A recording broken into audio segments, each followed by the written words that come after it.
Hello, my friend. It is so good to have you here with me today. Imagine growing up in a neighborhood where your phone is not just for messages or games, it is for survival. In parts of São Gonçalo, on the outskirts of Rio de Janeiro, one of the most useful apps people use warns them where gunfire has been reported. Families check it before leaving home. Parents worry about whether their children will make it safely back from school. In one of these modest homes, a young boy spent countless afternoons chasing a football through the streets. Around him were poverty, uncertainty, and the constant reminder that danger could appear without warning. But the moment the ball touched his feet, everything else disappeared. He did not dream of becoming famous. He dreamed of giving his family a life where they would never have to fear the sound of gunfire again.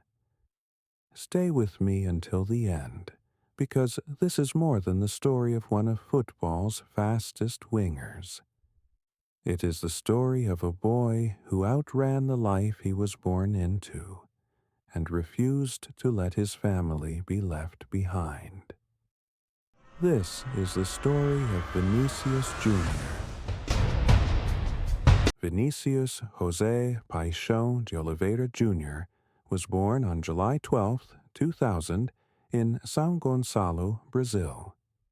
His parents worked tirelessly to give their children opportunities they never had themselves. His father encouraged his love of football, while his mother made sure education remained just as important. Like millions of Brazilian children, Vinícius spent every free moment with a football. Long before professional scouts noticed him, the streets had already become his first training ground. When he was 6 years old, his father enrolled him in a football school connected to Flamengo, one of Brazil's most famous clubs. At that age, nobody imagined he would become one of the world's most dangerous left-wingers. He actually played as a left back. Another sport also shaped him. For several years, Vinícius trained in futsal, Brazil's fast-paced indoor game where quick thinking, close control, and creativity matter more than physical strength. At 9 years old, he failed a trial for Flamengo's futsal team. For many children, that would have been the end. For Vinícius, it became motivation. He kept training. He kept believing. At the age of 10, Vinícius earned a place in Flamengo's youth academy. The opportunity was everything his family had hoped for. The journey was another story. Every training session meant traveling across Rio de Janeiro, with the round trip totaling more than 70 kilometers. The commute consumed hours every day. Eventually, the family made a difficult decision. To stay closer to Flamengo's famous academy, known as Ninho do Urubu, the vulture's nest, Vinícius moved in with his uncle, Ulysses. Imagine being only 10 years old, living away from your parents, missing birthdays, family dinners, and ordinary evenings together, all because your dream lived on the other side of the city. Every sacrifice made the dream a little more real. By the age of 11, Vinícius had already helped Flamengo win more than 20 youth tournaments. His coaches noticed something impossible to teach: fearlessness. Slowly, they moved him farther forward. The defender became an attacker, and a new idol began to shape his game: Neymar. He copied the dribbles, the confidence, the joy. But before long, Vinícius was creating a style that belonged only to him. On May 13, 2017, Vinícius Júnior stepped onto the pitch for Flamengo's first team. He was just 16 years old. For most teenagers, that age is filled with school exams and dreams about the future. Vinícius was making his professional debut for one of the biggest clubs in South America. He looked fearless. Every time he received the ball, defenders backed away. They knew his speed. They feared his confidence. They had no idea what he might do next. Word spread quickly across Brazil. This was no ordinary academy graduate. Europe's biggest clubs began paying close attention. Then, only 10 days after his debut, football was stunned. Real Madrid reached an agreement to sign him in a deal worth around 45 million euros, one of the highest transfer fees ever paid for a teenager. He was still only 16, yet he could not move immediately. FIFA regulations required him to wait until he turned 18 before officially joining the Spanish Giants. So, instead of rushing away, Vinícius stayed exactly where he belonged, at Flamengo. He spent 2 more seasons learning, improving, and carrying the expectations of an entire nation. He scored his first professional goal in the Copa Sudamericana, thrilled Flamengo supporters with dazzling dribbles, and continued proving that Real Madrid had invested in more than potential. By the time he played his final match for Flamengo, he had made 69 senior appearances. The boy who had once traveled across Rio every day for training was finally ready for the biggest stage in world football. In July 2018, Vinícius Júnior officially became a Real Madrid player. He was 18 years old. The transfer fee, around 45 million euros, made him one of the most expensive teenage footballers in history. But the challenge waiting for him in Spain was even bigger than the price tag. Only days earlier, Cristiano Ronaldo had left Real Madrid after becoming the club's greatest goal scorer. The headlines focused on who would replace him. Vinícius wasn't trying to replace Cristiano. He was simply trying to survive at the biggest football club in the world. Everything felt unfamiliar. A different language, a different culture, a different style of football. Even ordering food became a challenge. For the first time in his life, he was thousands of kilometers away from home. But before thinking about trophies or fame, Vinícius made one decision that mattered more than any football match. He moved his family out of São Gonçalo. The neighborhood that had shaped him also carried dangers he never wanted his younger brother to experience again. Years later, Vinícius admitted he had lived with constant fear while growing up there. Helping his family leave that life behind became one of the achievements he treasured most.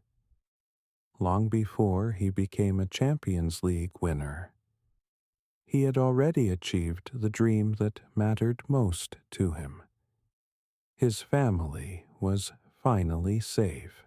The beginning of Vinícius's Real Madrid career was anything but easy. He showed flashes of brilliance, then moments of frustration. Some supporters questioned his finishing. Others wondered whether the enormous transfer fee had been justified. The criticism was relentless. But inside the club, coaches saw something different. Every season he improved. His confidence grew. His decision-making became sharper. His finishing became calmer. Then came the 2021-22 season. Everything changed. Alongside Karim Benzema, Vinícius formed one of Europe's most dangerous attacking partnerships. Together, they inspired Real Madrid to another La Liga title. But one night would define his career forever. May 28, 2022. The UEFA Champions League Final. Real Madrid against Liverpool. Inside the Stade de France in Paris, millions watched around the world. Early in the second half, Federico Valverde drove down the right wing and fired a low cross across the penalty area. At the far post, Vinícius arrived at exactly the right moment. One touch, one finish, one goal. The ball crossed the line. Real Madrid led. That single goal decided the Champions League final. For a few unforgettable seconds, time seemed to stand still. Every early morning, every bus journey, every sacrifice, every goodbye to his parents, every difficult training session, every criticism, every doubt. It had all led to this moment. A boy who once played barefoot in the streets of São Gonçalo had just scored the winning goal in the biggest club match in world football. And the whole world was watching. For many players, lifting the Champions League trophy would have been the end of the story. For Vinícius Júnior, it marked the beginning of a different battle. As his performances improved, so did the abuse directed toward him. In stadium after stadium across Spain, racist insults echoed from sections of the crowd. Videos spread across social media. Headlines around the world followed. Football had given Vinícius a global stage. Now the world's eyes were watching how he would respond. Many expected silence. Instead, he spoke. Again and again. He refused to pretend nothing had happened. He refused to accept racism as part of football. There isn't a place for racism in football or in society, he repeatedly insisted. His words carried weight because they came from experience. The abuse became so serious that football authorities, governments, and international organizations could no longer ignore it. In January 2023, people hung an effigy wearing his shirt from a bridge in Madrid before a major derby match. The image shocked the football world, but even then Vinícius refused to be defined by hatred. He kept playing. He kept speaking. He kept demanding accountability instead of sympathy. Gradually, change began to happen. Spanish courts handed down convictions against supporters involved in racist abuse. Authorities pursued those responsible for online hate campaigns. For years, many players had endured racism in silence. Vinícius helped force football to confront it in public. His courage reached far beyond the football pitch. In 2023, he received the Socrates Award, recognizing his commitment to social causes. Then, in 2024, UNESCO appointed him a Goodwill Ambassador for Education for All. His influence was no longer measured only in goals and trophies. It was measured in the conversations he helped change. Perhaps his most powerful words came during one interview. "I alone can't fight all the racism in the world," he said, "but together we can make things better." Those words revealed something important. Vinícius was no longer running only for himself.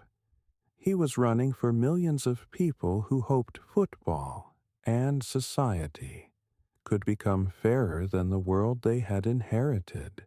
Every great footballer reaches a moment when potential becomes certainty.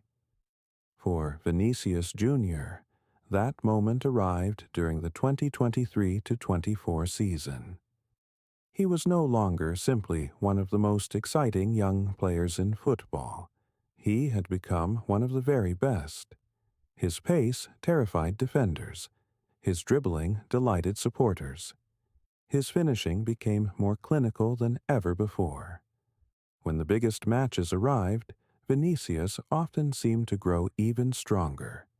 Real Madrid once again marched through Europe. In the UEFA Champions League, he produced decisive performances against some of the strongest clubs on the continent. Then came another final. This time, Wembley Stadium.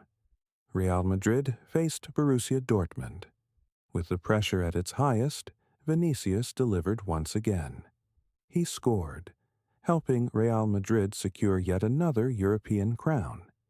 It was his second Champions League title, his second winner's medal, and another reminder that the biggest occasions rarely intimidated him. By the end of the tournament, UEFA named him the Champions League Player of the Season, a recognition reserved for the player who had defined Europe's greatest competition. Months later came another historic achievement. Vinícius was named the best FIFA men's player. For Brazil, it carried enormous significance. The country that had produced Pelé, Romário, Ronaldo, Ronaldinho, and Kaká finally had another player recognized at the very top of world football. The little boy from São Gonçalo had climbed all the way to the summit.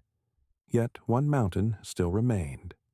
One award, one debate, one trophy that football fans argue about more than any other. The Ballon d'Or. And that story would divide opinions across the football world.